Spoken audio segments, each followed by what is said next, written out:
جمال الوجود بذكر الإله وتصفو الحياة بنور هداه.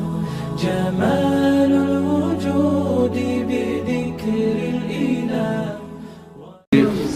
کسایی که به همین زنا مبتلا هستند، کسایی که به عرق نوشی مبتلا هستند، کسایی که همین درآمدهاشون از راه حرام است، اینا باید که خودشون دیگه زحمت ندن.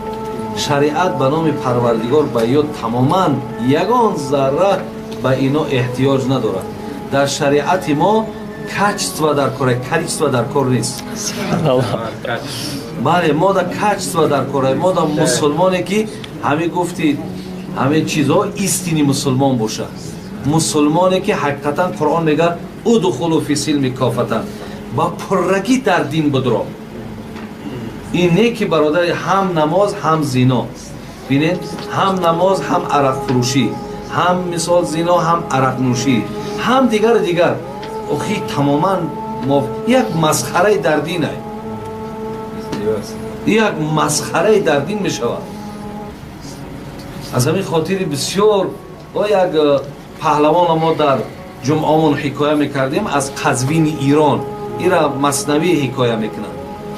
میگه وقتی که رفت میگه گوشتینگیر بود است، پیش یک نکال کزان رفته سوزنزن وقت است که انا میخوام که در همین پشت من صورت یک شیر بزنی تا که مقصد اما آدمی که با من گوشتین میگیره حریفم. هیچ خیلی وقتی میبینن دستا پوری صورت پشتا صورت اکی هم یه حیبت داره کن، خب اما حیبت دما پیدا شد. خیلی سوزنزن اکو پول میگیره برای فرقش چیاتی. بعد میگه گفت مقصد با شکم بزن، گرفت سوزن او بعد زد که دوای این مرده که گوشتینگیر برآمد. گفت که از کجاش سر کردی؟ گفت از سرش سر کردم، ای کلای شیر. گفت که ترکش که گفت شیر به کلا میشه دیگه جاش بگیری. هایی که با سوزن با زد دیگه از کجاش سر کردی؟ گفت ای دنبش، ای گفت شیر به دنبا میشه ای دیگه جا بگیر. همه هر گوری میزنه ای پشتش شیر به پشت میشه، ای شکم شیر به شکم میشه. بعد میگه سوزنزن دید که نه مقصدی کمه. بعد میگه بر زمین زد سوزن آندم اوستا، گفت در عالم کسی را این فتاد، شیر بیگوش و سر و اشکم کی دید، این چونین شیر خدا کی آفرید. خب این مقصد ای یکمشی خیلی شیرها نیست. بعد گفت چون نداری طاقتی سوزن زدن، از چونین شیری جیان پس دم مزن. وقتی طاقتی سوزن نداری ای شیر گب نزد، یعنی طاقت دین نداری، طاقت اسلام نداری. مسلمی مقصد شمی ای ایتری نزن مثال جرجی که من مسلمانم. مسلمان کسی که تمام فرموده خدا را تابع می شود.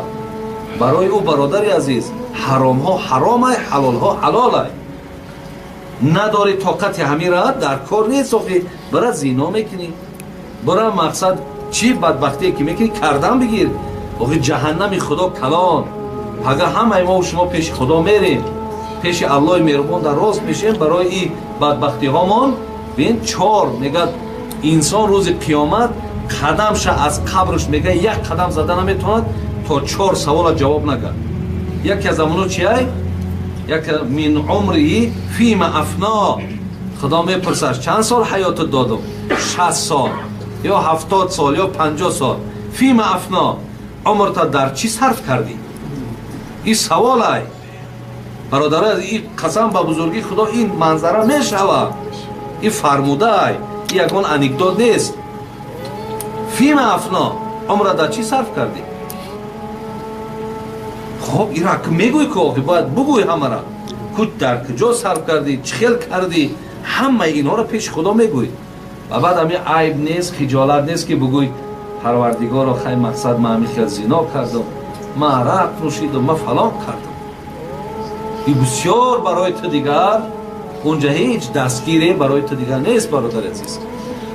میگه حضرت ذوالجلال و الاکرام پرسد از شبهه و حلال و حرام.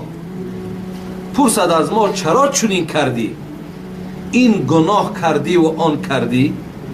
تو که عبدی من که معبودم، امر و نهی که بر تو فرمودم. تو چرا برخلاف آن کردی؟ نفع خود را چرا زیان کردی؟ حد خود را چرا ندانستی در محلی که می توانستی؟ بین همش هم میتونستی که دادم شرایط عقل بود همه بود چرا نکردی؟ بعد حضرت مولوی آخر چی میگه؟ غیر شرمندگی چیروی جواب وای آندم بجان قطره آب. وقتی خدا که این خیل راستت کرد و این خیل پرسید و این خیل خطابت کرد، مولوی میگه وای به حالت که چی میشه به سری تو.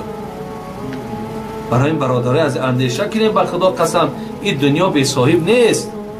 محترم خداوند گاوی بی شاخبر نآفریده. الله میگه و من خلقت الجن و الانس الا لیعبدون. آفریدمت برای عبادتم، آفریدمت برای بندگیم، آفریدمت برای اطاعت کردنم، نه برای مثال هر چیزی که بخوای کردم بگیری. این خیلی ما برای تو رخصت نمیتم. خدا میگه